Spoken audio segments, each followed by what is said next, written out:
What if the moments you thought made you look slow were actually proof of the opposite?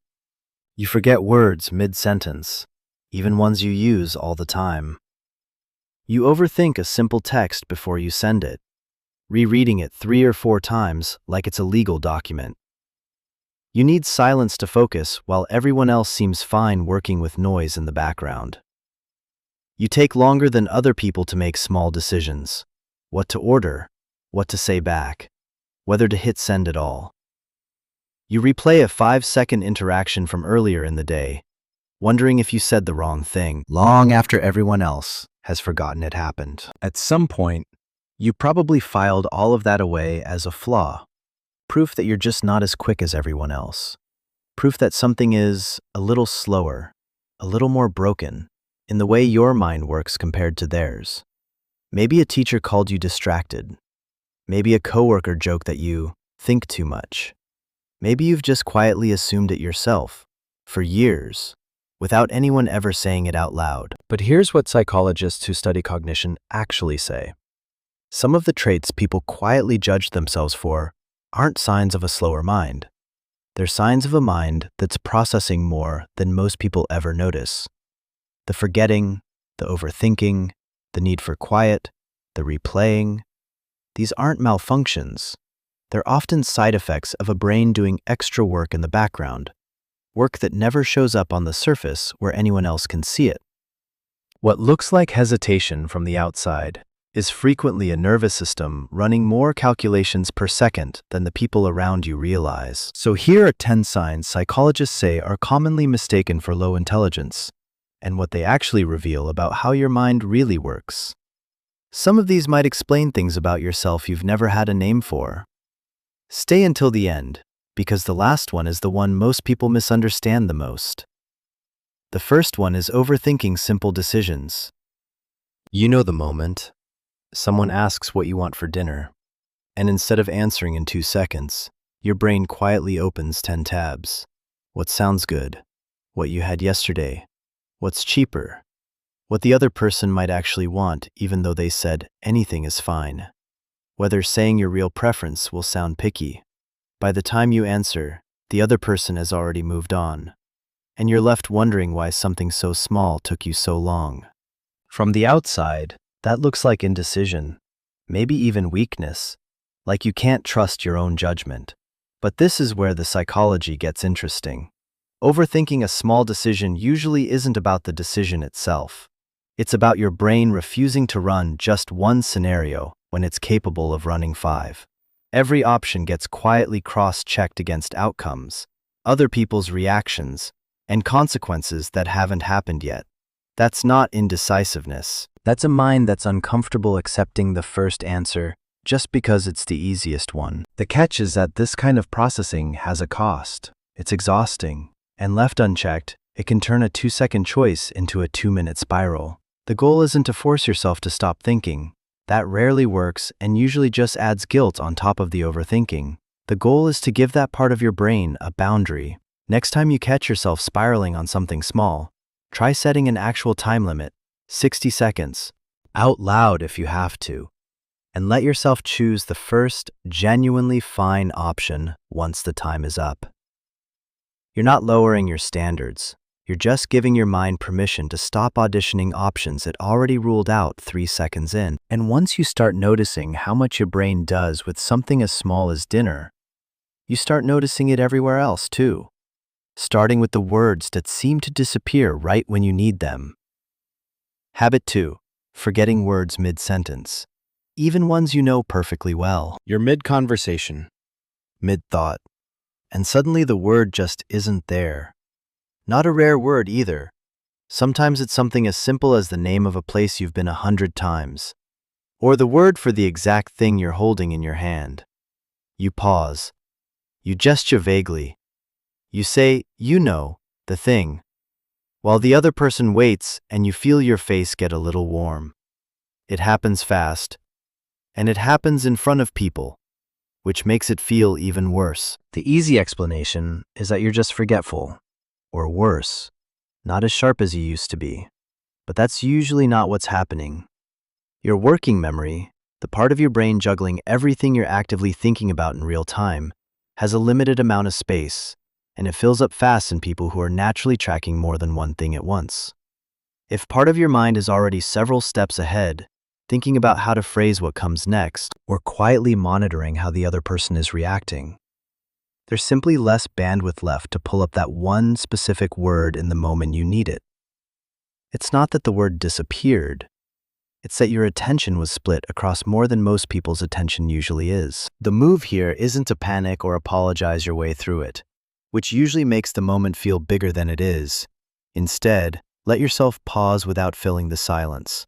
A short, "give me a second," does more for you than scrambling through 5 wrong words, trying to land on the right one. Over time, you'll also notice that slowing your speech down slightly, even outside of these moments, gives your working memory room to keep up with itself, instead of racing ahead of what your mouth can produce. Once you understand that your words aren't disappearing because your mind is empty, but because it's full, something else starts to make sense too. Why you might need actual silence just to hear yourself think in the first place. Habit 3. Needing actual silence to focus. While everyone else seems fine with noise in the background, maybe you've noticed it at work. Everyone else can put music on, chat over their headphones, work in an open office full of side conversations, and somehow still get things done. You try that same setup and your focus falls apart within minutes. Every sound becomes something your brain has to process, whether you want it to or not. So you end up needing a closed door or headphones with nothing playing, just to think clearly. And somewhere along the way, you probably started seeing that as a weakness. Like you're the fragile one who can't handle a normal environment everyone else handles fine. Here's the reframe. This isn't about being fragile, it's about how much your nervous system is already picking up without you asking it to. People who need more quiet to focus are often people whose brains are more sensitive to incoming stimulation in general, which means, on a good day, that sensitivity also shows up as noticing details other people walk right past. The tone shift in someone's voice, the tiny inconsistency in a plan, the thing that feels slightly off before anyone can explain why. That noticing doesn't turn off just because you'd rather it did. It's on. All the time. Which is exactly why a noisy room asks more of you than it asks of someone whose brain filters more of that input out automatically. The practical move isn't to force yourself to get used to noise, which usually just trains you to tolerate distraction instead of removing it. It's to protect blocks of real quiet on purpose, especially before tasks that need depth, and to stop treating that need as something to apologize for in front of coworkers or family. Noise-canceling headphones, a closed door, an early morning before the house wakes up. These aren't accommodations for a weakness. They're tools that let a sensitive system actually use what it's good at. And if you're still watching this, it means part of you already knows these patterns are real. Most people scroll past videos like this one within the first 30 seconds, but you're still here, which usually means you're not just curious, you're recognizing yourself in this. One habit at a time. So if that's true, subscribe now. Not for entertainment, but because understanding how your own mind works is the kind of thing that changes how you treat yourself going forward. One video won't do that, but a reminder like this showing up every week at the moments you need it most might be exactly what helps it actually stick. Now, the next one might be the most misunderstood of all 10. Doubting an answer, even when some part of you already knows it's right. Habit 4. Doubting an answer, even when part of you already knows it's correct. You finish a test, a report, a decision, and some part of you knows you got it right. But instead of leaving it there, you go back, you reread it, you second-guess the thing you were already confident about 10 minutes ago, looking for the flaw that has to be hiding somewhere, because surely it can't be this simple. Sometimes you even talk yourself out of the right answer entirely, second-guessing your way into something worse, just because the first answer felt too easy to be true. People read this as a lack of confidence, and sometimes it partly is, but underneath that, there's usually something else going on that has nothing to do with self-esteem. Minds that do this are typically minds that have learned, through experience, that the obvious answer isn't always the correct one, so they've built a habit of checking, even when checking isn't strictly necessary. Psychologists sometimes describe this as a form of intellectual humility, an unwillingness to accept a conclusion just because it arrived quickly or felt comfortable. It's the same instinct that catches errors other people miss, because other people stop checking the moment something feels finished. The problem is that this instinct doesn't know when to turn off. It applies the same scrutiny to a math problem and to something you are already sure of, wasting energy re-verifying things that didn't need it. The fix isn't to stop questioning yourself completely. That instinct is often the reason your work is good in the first place. It's to build in a rule: 1 recheck, not 5. Look at it again, once, with fresh eyes if you need to. But if the second look agrees with the first, that's your answer. Let it be finished. Which brings us to something closely related. The moments where you understand something completely, but somehow can't get it to come out of your mouth the way it exists in your head. Habit 5. Struggling to explain something out loud that you understand completely. This one is strange because it doesn't match how intelligence usually gets judged. You understand a concept fully. You can see it clearly in your head. All the connections, all the reasons it works the way it does. But the second someone asks you to explain it out loud, it comes out clumsy. You trail off. You restart the sentence. You say, "Wait, let me put that differently," more than once, while the person listening slowly starts to look confused. Or worse, starts to assume you don't actually know what you're talking about. Here's what's really happening. Understanding something and explaining something use different processes in the brain, and they don't always move at the same speed. Deep understanding is often visual, spatial, intuitive. You're seeing the whole shape of an idea at once. Explaining it out loud forces you to convert that shape into a straight line of words, one at a time, in the exact order someone else needs to hear them to follow along. For some minds, that conversion is slow, not because the understanding is shallow, but because the understanding is layered enough that flattening it into speech takes real translation work. You're not confused. You're compressing something complex into a format that was never built to hold all of it at once. If this is you, the fix isn't to force yourself to sound more polished in the moment, which usually just adds pressure and makes it worse. It's to give yourself permission to explain things twice, a rough first pass, then a cleaner second pass once you've heard your own thinking out loud. Writing things down before you say them out loud, even just a few bullet points, also does a lot of the compression work in advance. So your mouth isn't doing 2 jobs at once. And this same gap between what's happening inside your head and what other people can actually see from the outside, that shows up again in the next one, in conversations that seem to move faster than you can keep up with. Habit 6. Zoning out in conversations that move fast, especially group conversations with a lot of people talking at once. Someone's telling a story. The group is laughing. The topic shifts 3 times in 2 minutes, and somewhere in there, you lose the thread. Not because you weren't listening, but because your mind went somewhere else. A connection to something unrelated. A memory the conversation accidentally triggered. A thought about something one person said 2 minutes ago that everyone else has already moved past. By the time you come back, the conversation's 3 topics ahead, and you're left nodding along, hoping no one asks you a direct question. This gets read as not paying attention, sometimes even as social cluelessness, but there's a different explanation that fits a lot of these moments better. Fast, high-stimulation conversations are shallow by design. They move quickly because no single idea gets explored deeply before the group jumps to the next one. Minds that default to deeper processing don't do well in that format. Not because they can't follow it, but because a passing comment can trigger an entire chain of associations that a faster-moving mind would have simply skipped over. You didn't stop listening. You followed one thread further than the conversation was built to go.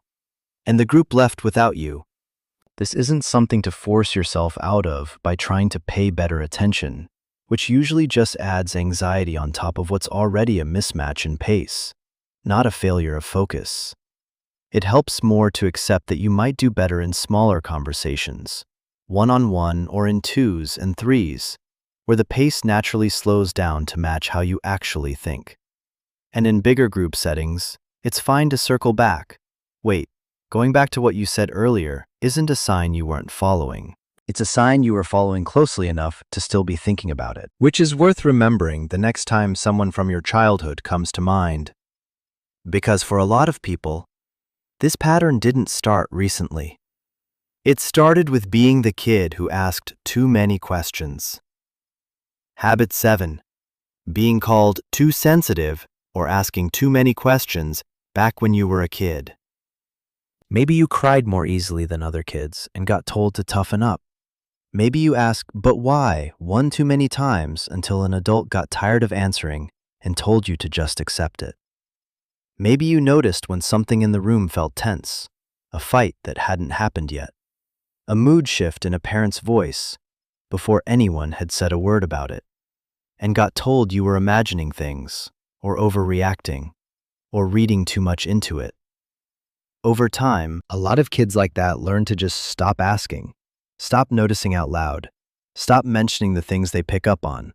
It's quieter that way, easier. But here's what tends to get missed. Asking a lot of questions as a kid isn't a sign of not understanding something. It's usually the opposite. It's a mind that isn't satisfied with a surface-level answer, that wants to know the mechanism underneath the fact, not just the fact itself.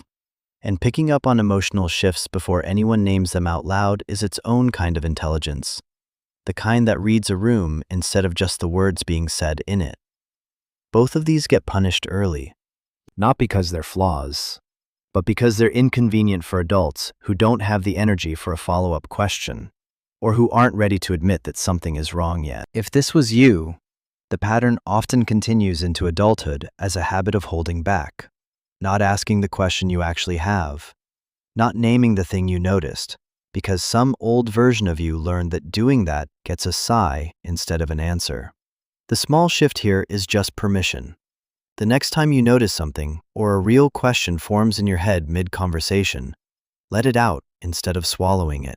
You'll find that most people, the right people anyway, don't respond the way that one adult did years ago. 2 more after this one, and the next is about something that happens after the conversation is already over.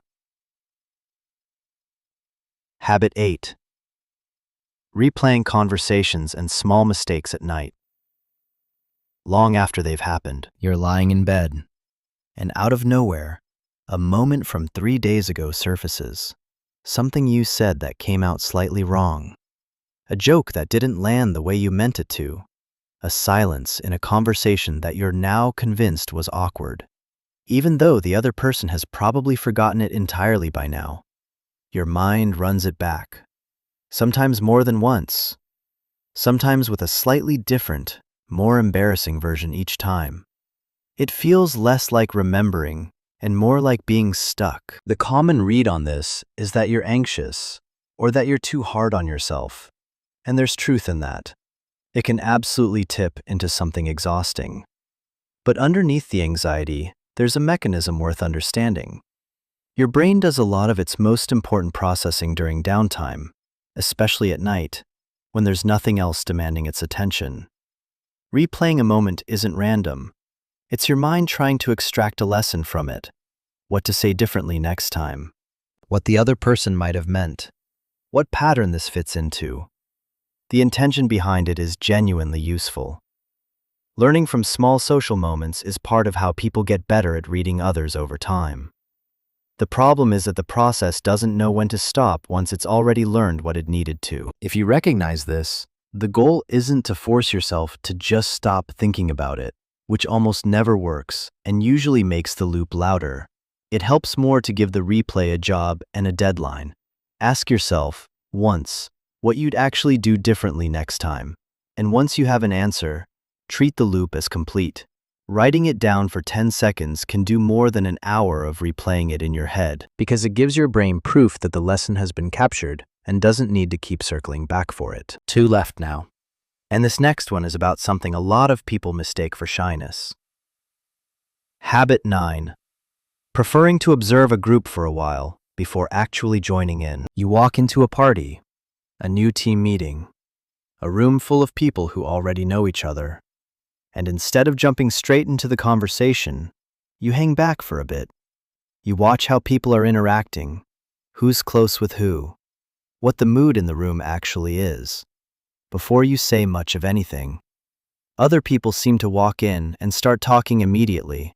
No hesitation, no observation phase.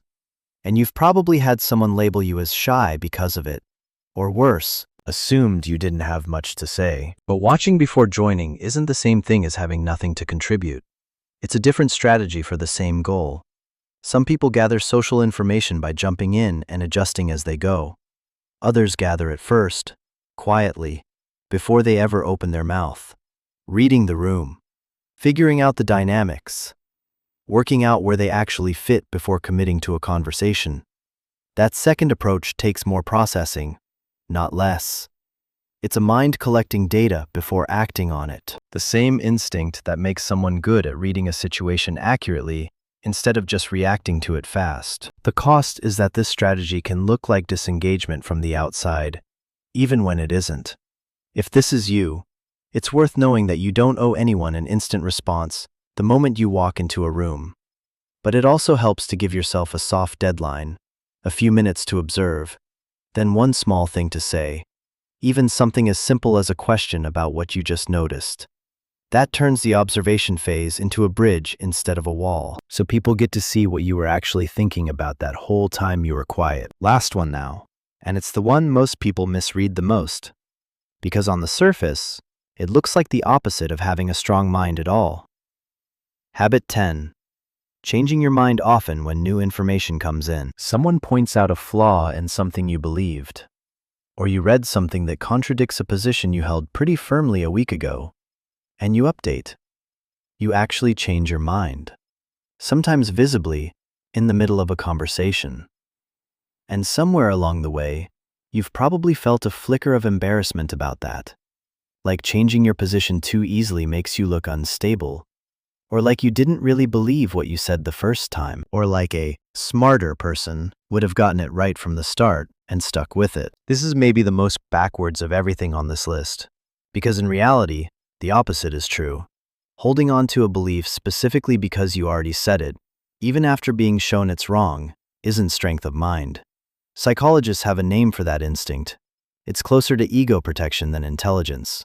Real cognitive flexibility looks exactly like what you're doing, treating your own past conclusions as updatable, not as identity. A mind that changes when the evidence changes is a mind that's still actually thinking, instead of one that's just defending a position it committed to before it had the full picture. The discomfort here usually isn't really about being wrong. It's about what other people might think when they watch you change your mind out loud. But the fix isn't to hide it or pretend you meant the new position all along. It's to say it plainly. Actually, I've changed my mind on that. Here's why.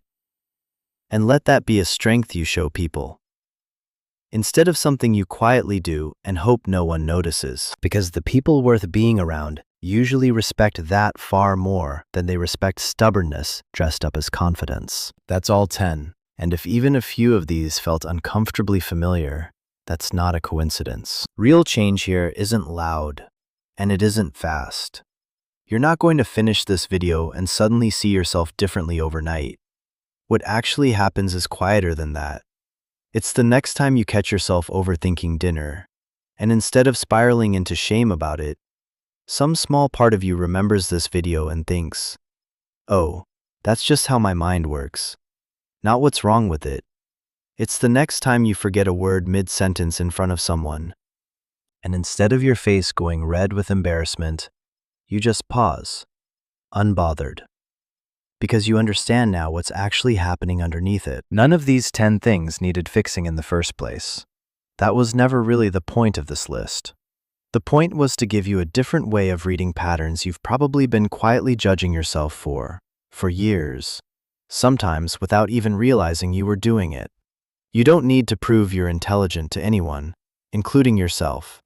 You just needed a more accurate story about what these habits actually mean, and now you have one. So pick one, just one from this list, the one that felt the most like you.